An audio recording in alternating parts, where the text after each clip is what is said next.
Hi guys, this is your boy LN2K Lontok number 1 and welcome to our first video of 2021. Ayan.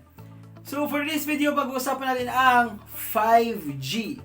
So huwag natin patagalin pa. As usual, intro muna para mga vlogger. This is your boy LN2K Lontok number 1.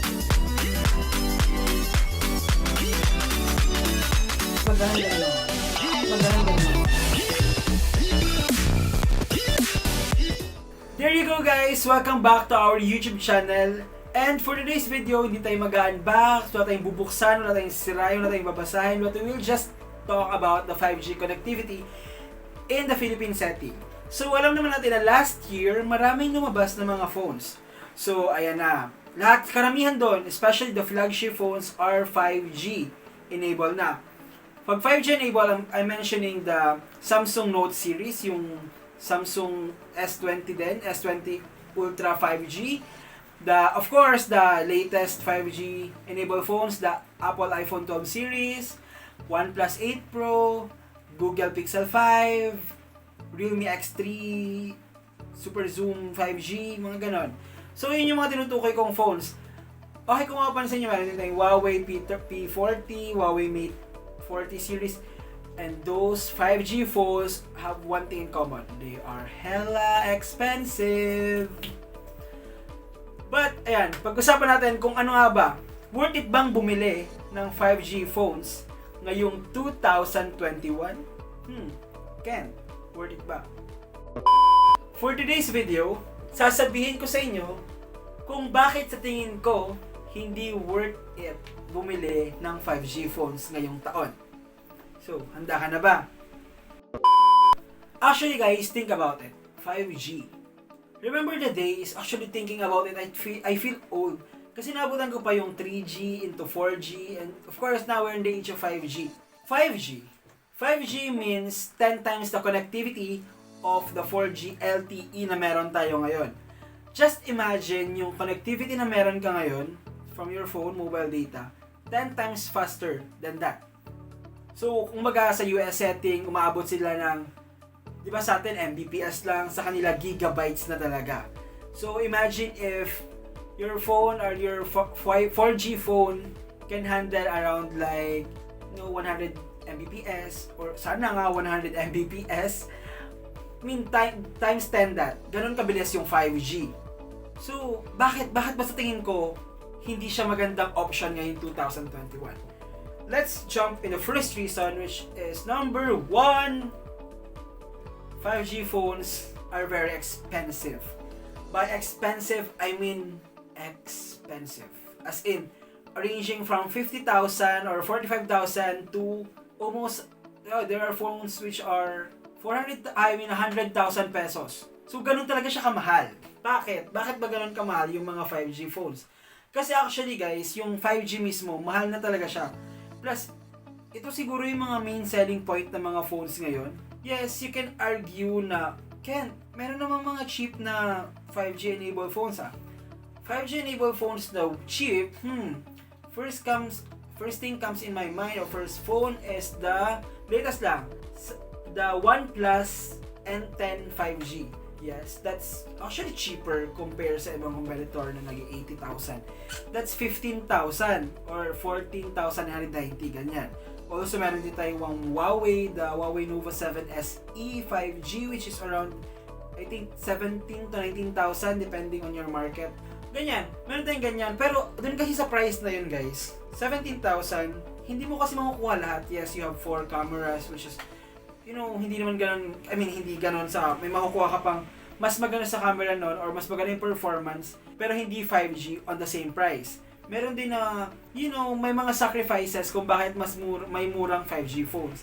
Kasi yung ginagamit nilang connection sa 5G, which is mas expensive, of course, compared sa 4G, kasi yung 4G matagal na sa atin, so that's just a common material.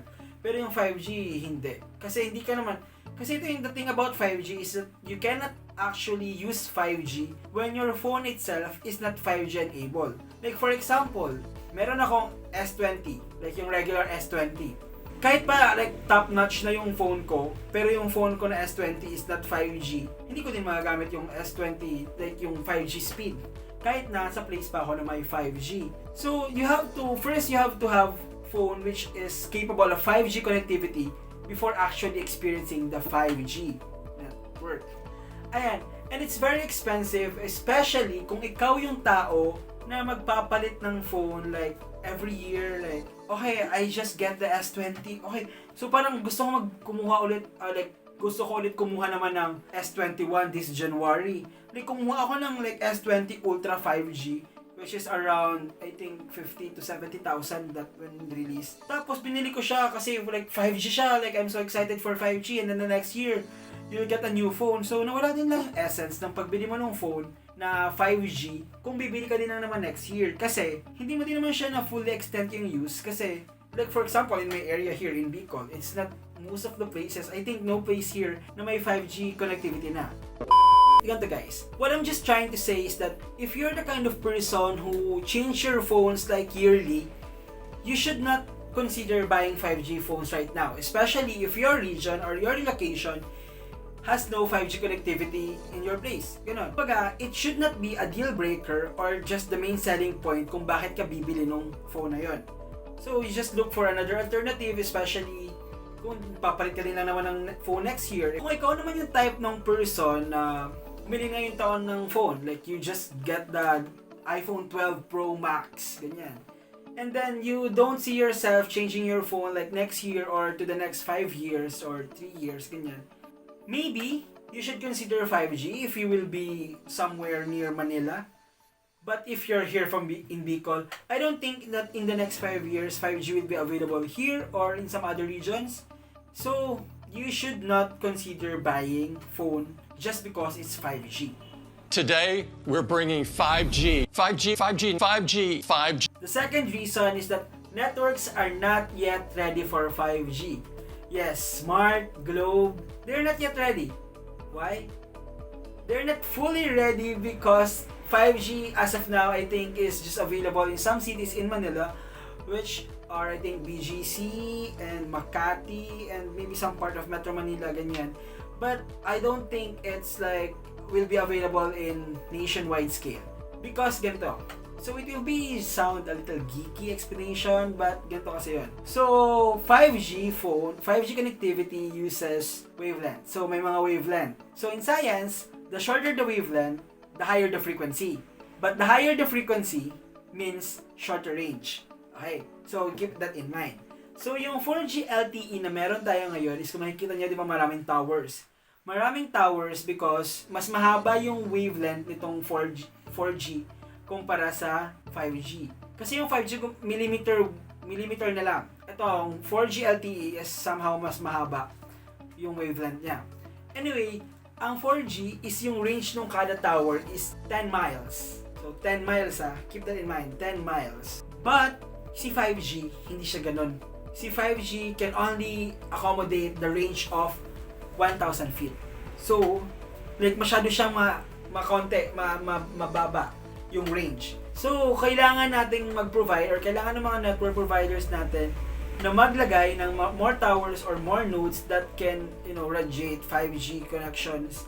Kasi, para magamit ng mga tao.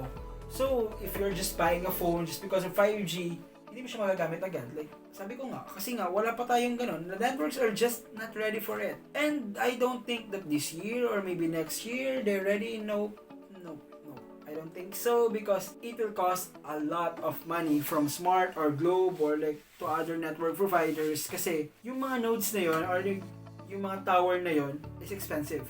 5G, 5G, 5G. 5G, 5G, 5G, 5G, 5G, 5G. And for the last, third, and probably the last reason I can think of right now why you should not get 5G phones is that because 5G is not accessible for everyone.